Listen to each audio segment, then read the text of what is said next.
Welcome to 100 Yards of Football this morning. I'm your host, Vincent Turner. So if you like the video today, please come in and share it. And today we're going to have an NFL draft prospect for the 2022 season. His name is Malik Willis, quarterback at Liberty University. So if you like the video today, please come in and share it. And my guest, he's coming back to us this morning from Key West, Florida. He's a writer for the Detroit Lions at Sports Illustrated. He's also a scout at NFL Draft Diamonds. He writes a lot of articles for them, and all of them are very good. He has one of the best-selling books on the market right now. Please go out and buy it. It's inspirational. It's got a real serious story in what the game is about the National Football League from a general manager standpoint. It's whatever it takes. And finally, he was an NFL scout with the New York Jets under two of the greatest minds in pro football, Bill Belichick and Bill Parcells.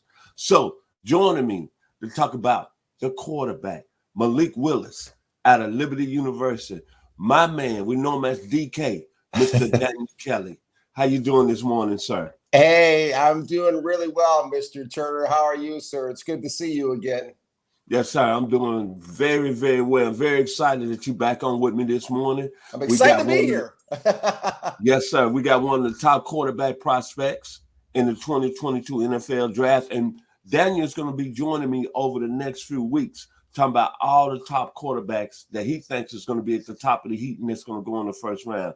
But today we're going to start with the young man by way of Auburn University, by way of Westlake High School in Metro Atlanta area, Roswell High School, and now he's doing this thing at Liberty University, Mr. Malik Willis. So, Mr. Kelly, tell us what you like about Mr. Willis and why he's so high on the NFL draft boards right now going into 2022. Absolutely. Hey, hello, everybody. Again, you're not the only one that's excited to talk about Malik Willis. When I wrote my article for Detroit Lions Sports Illustrated, that got the biggest response of any article I think I've ever written for them out of like 150 articles. When we wrote up Willis the other week, people just went nuts. I guess that kind of shows the vibe in Detroit right now, huh? So Malik Willis, Liberty, as you said, 6'1", 225. Watched him so far this season against Old Dominion and against Syracuse. And let me start by saying there is a lot of hype, as I just suggested, about this young quarterback. And let me start by saying also, for those of you who watched me last year, watch this, Mr. Turner, I like Willis more than I liked Trey Lance or Zach Wilson. So that's a good start. But you're probably going to start hearing the comparisons about Willis as you tune in as we approach the draft. You're going to start hearing some comparisons probably out there to Lamar Jackson. You might start hearing some comparisons to an RG3. So let's go ahead and unpack this guy. Let's enter into the war room, the virtual war room here in the NFL war room and talk about Malik Willis. He's got a real, let me start by saying, he's got a real dynamic feel and presence to him. He's along the lines that way like a Justin Fields was coming out of Ohio State. But let me say this, he is much more raw than Fields was. And let me kind of explain what I mean by that. He has a good pocket presence, Willis does. He has good ball handling skills. He has a nice play action fake. He looks like he runs a mean option type of attack. And what I mean by that is his ball handling skills are good enough where it's deceptive. He's not just one of these quarterbacks that goes through the motions and pretends to hand the ball off, and then you can see the ball the entire time and he keeps it. This time you really don't know who has the ball. Does running back have the ball? Where's the ball? He is very good from that standpoint. And the thing I like most about Malik Willis, he is a dynamic runner. This guy is he can definitely move the chains as a runner in the game. And now here's the thing about Willis on film. Okay, so far so good. Like him in the pocket, like his ability to play action, like the option, like all that, like his ability to run. But here's the thing, as I mentioned a little bit earlier, he's extremely raw. And what I mean by that is he only tends to work the perimeters of the field. He's a guy who loves, I said Loves, loves to work the perimeters, loves the short to intermediate out routes. He struggled deep, inconsistent, struggled deep passes. He stayed completely out of the middle of the field. It's almost like there's a no trespassing sign in the middle of the field when he's under center. He's somebody, other huge concerns when I talk about how raw he is. He has the size and he has a lot of potential, but he's somebody who tends to pat the ball pre-delivery. Now, let me explain what I mean by that. This is something where this is kind of a big no-no in the NFL. When you drop back and you pat the ball, what you're telling defensive backs is, I'm about to throw it. You do not want to give defensive backs in the National Football League any more clues than they already have where the ball is going or when it's going to be released. Patting the ball is something he's going to need to work on. He also tends to lock in with receivers. He can get away with this at Liberty. He's not going to be able to get away with this in the National Football League. He's not going through his progressions. I'm not seeing a guy that scans the field, looks back and forth, then releases. He's going first option with the ball. Again, he's very raw overall. However, so when I watched him, guys, I mean, when I saw him against Old Dominion, I was like, okay, let's send the card in. Let's get him in here. But the more I watched this guy, the more question marks kind of popped up in my head as a talent evaluator. The big question, will Malik Willis be able to play in the NFL? Will he be able to succeed in the National Football League? Let me start by talking for a moment, if I could, about the two comparisons we're going to start hearing to a Lamar Jackson to RG3. The thing about Lamar Jackson is he can throw what's called a full route tree. He can throw all the routes. Now, I don't know if Willis can. I'd have to see more of him as the season progresses, and I would have to see him at his pro days. I need to know, if I'm a general manager of an NFL team, I need to know, can this guy throw a full route tree? In other words, can he throw all the routes on the tree, the 1 through 9 routes? If you guys don't ever heard the terminology before, passing tree, look it up. It's something fascinating I learned from Joe Theismann back when he used to do broadcasting in the games, former quarterback of the Washington Redskins.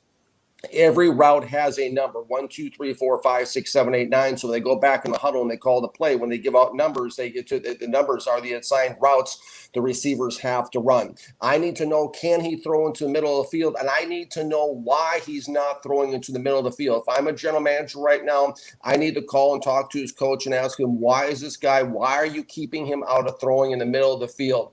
So when it comes to the comparison with Lamar Jackson, I need to know, I mean, Lamar can throw a full route tree. Can Willis throw a full route tree is a huge question mark to me as an evaluator. Let's unpack the comparison to Robert Griffin, known more affectionately as RG3. RG3 was a guy that could move. RG3 had more pure speed than what Willis has. RG3 defenses reacted to RG3 pre-injury, so he was able to get defenses to react to him. Now, if Willis can do that, if he can get defenses to react to him, he'll have a better chance of success in the NFL, just like RG3 did. But those two comparisons, I think Willis is a little bit more raw than both those guys coming out, because you have to be able to do more than just run the ball to win as a quarterback in the NFL.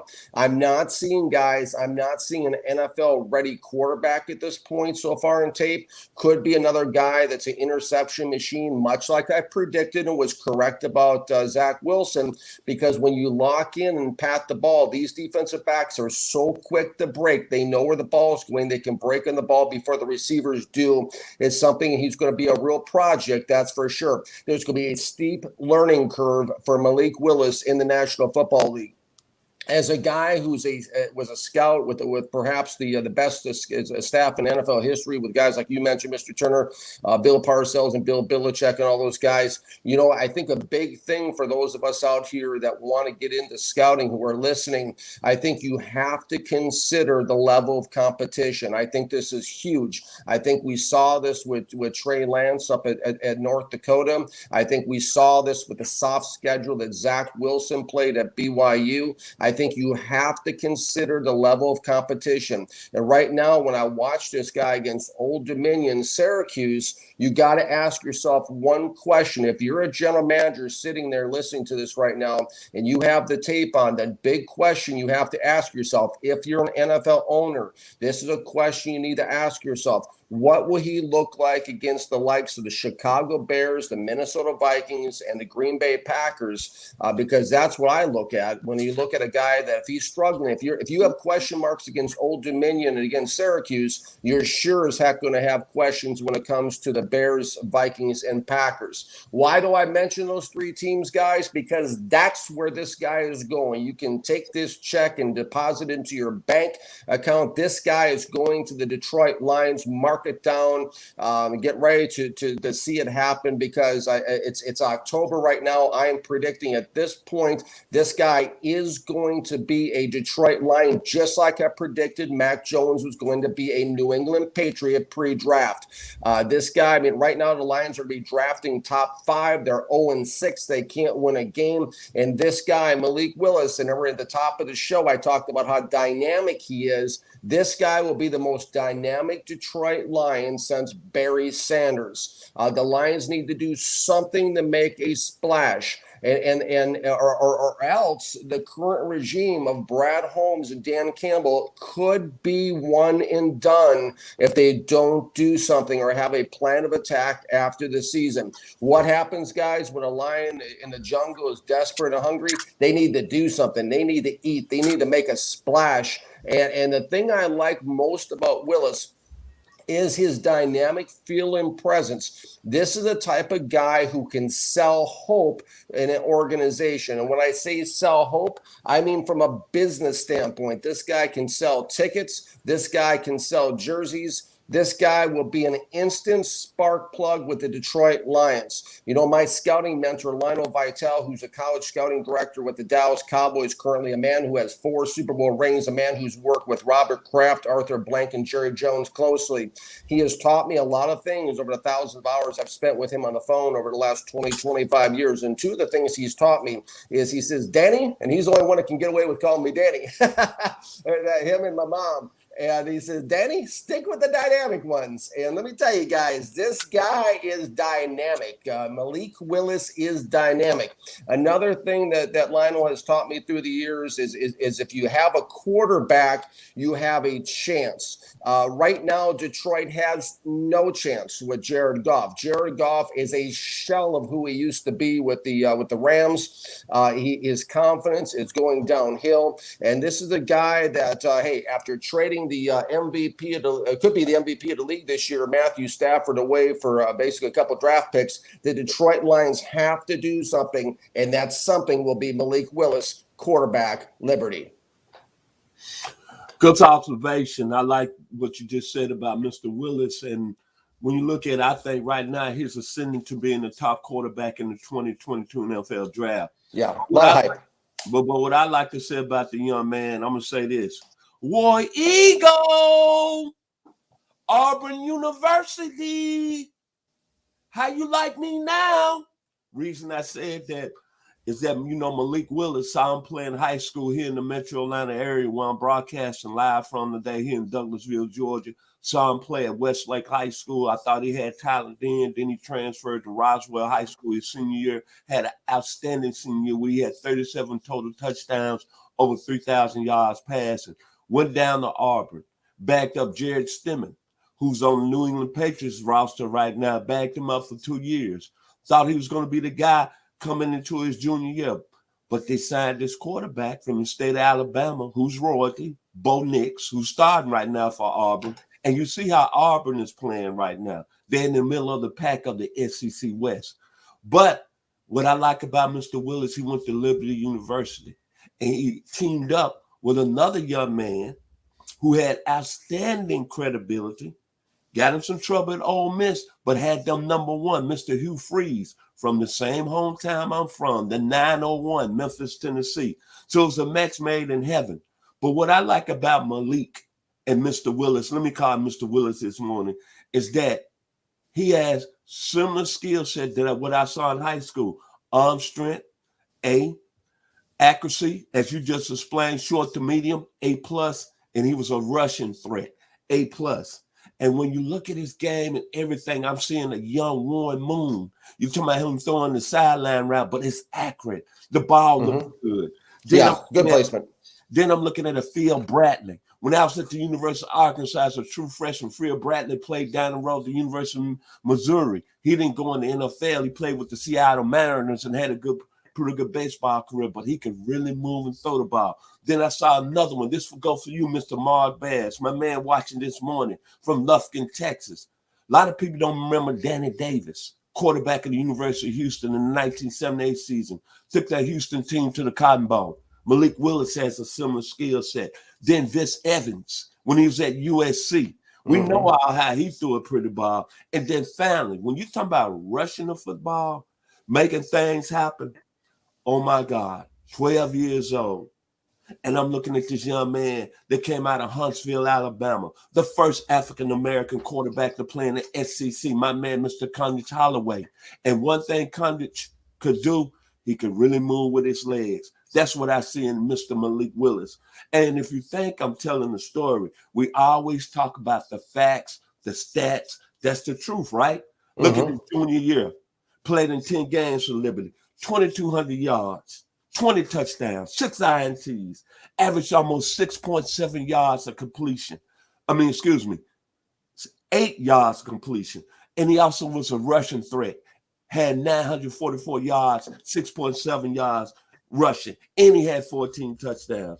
But Daniel, you know this as a scout. His completion, 65% his junior year. Then he comes back this year. He's completing 66%. Then he's got 1,462 yards, 14 touchdowns, 6 INTs. Then he's got 655 yards rushing, 6.5 rushing the football, 9 touchdowns. I can see why Malik Willis is ascending. Can I say it one more time? Amen. Ascending. There you go. Out of the 2022 NFL draft. And most of all, what I like about it is that War Eagle down on the plains, Auburn University. How you like me now? The final words about Malik Willis this morning, Mr. Daniel Kelly. Well, I think that's a lot of good comparisons you make, Mr. Turner. I think that, a lot of the quarterbacks you talked about, I can definitely see what you're seeing. I had an old manager who used to say, it doesn't matter what you see, Daniel. It only matters what you can help other people see. And I mean, the thing I like about him the most, I think, is he has the it factor.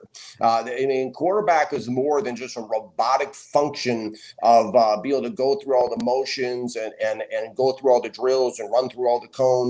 If it wasn't the case, Zach Wilson would be playing a lot better right now, and so would Trey Lance, because both those guys I felt were manufactured quarterbacks along with Trevor Lawrence. You can train a guy to play quarterback, but you cannot instill the natural instinct of the it factor. This guy is going to be exciting, and even if the Detroit Lions cannot win, he's going to make losing a lot more exciting. Another thing I like about his fit in Detroit, guys, is I like with Anthony Lynn being the offensive coordinator up there, he likes to run the rock. He likes to throw to the running back. He's going to make things more conservative for Malik Willis. They don't have the receivers up there, but they can get guys in the out route. They have TJ Hawkinson, the tight end. I can see it being a conservative type of game plan to start out with, because what this guy really needs, I'm not saying, guys, that he can't throw a route tree. So read my lips on that one. I'm not saying that. I'm saying he's going to need the right system, okay, just like Tom Brady did. He's going to need the right system, and he's going to need a good quarterbacks coach, because I feel like that the aptitudes there, that he can learn it. It's just going to take time. So when I say he's raw, that does not mean he's going to be a bust, because when I look at Malik Willis and I looked at all the quarterbacks last year, I like him considerably more than Trevor Lawrence, Trey Lance, and Zach Wilson coming out. And what you need is a team that's drafting top 5 is you need a guy that can come in and provide a spark and be a spark plug. You need a guy who can run to cover up for some of the blocking deficiencies that make defenses something more to think about, something more to consider. If Detroit went to an option type of attack and they play to this guy's strengths, he is going to make some noise. He's going to cause some noise to be made in that stadium because he's going to fill that place up. Like I said, guys, this would be the most dynamic football player the Detroit Lions have had since Barry Sanders. I like the guy. If I'm the general manager, if they clear house somehow, some way, and I get a call, this is a guy that I would probably, given the circumstances and fits, this is a guy who, even though I said I probably would pass on because he's raw, the more I've thought about him when I wrote for Draft Diamonds, the more he's grown on me. This is a guy I probably, if I didn't trade down and pick up a bunch of picks as a GM, this is probably going to be the guy that I would draft for the Detroit Lions in the top 5. Thank you, Mr. Kelly. Well, I'm going to say this. As you always know, I got my final word. And my final word today about Malik Willis. I go by a great singer, R&B. She was about 4'9", and her name was Sade. And she had a song that went by the name of Smooth Operator. He's laughing with another girl, playing with another heart, playing high stakes and making hearts ache. And he's loved in 7 languages. War Eagle, you heard him this morning, because I don't see Bo Nix nowhere coming out in the 22 NFL draft. But as my man, the very talented Daniel Kelly says, from Key West, Florida this morning, Malik Willis is going to be in the first round. Absolutely. When the 2022 NFL draft happens in the spring of 2022. If you like the video today, please come in and share. We'll surely appreciate it here at 100 Yards Football. And thanks, many blessings again to my man, the very talented Daniel Kelly, for joining me this morning. Have a blessed week. Enjoy college football this weekend and enjoy the NFL game. We surely thank you and God bless. I'm Vincent Turner here on 100 Yards Football and my guest, Mr. Daniel Kelly, coming live from Key West, Florida. Thank y'all, and y'all be blessed this morning. Be blessed.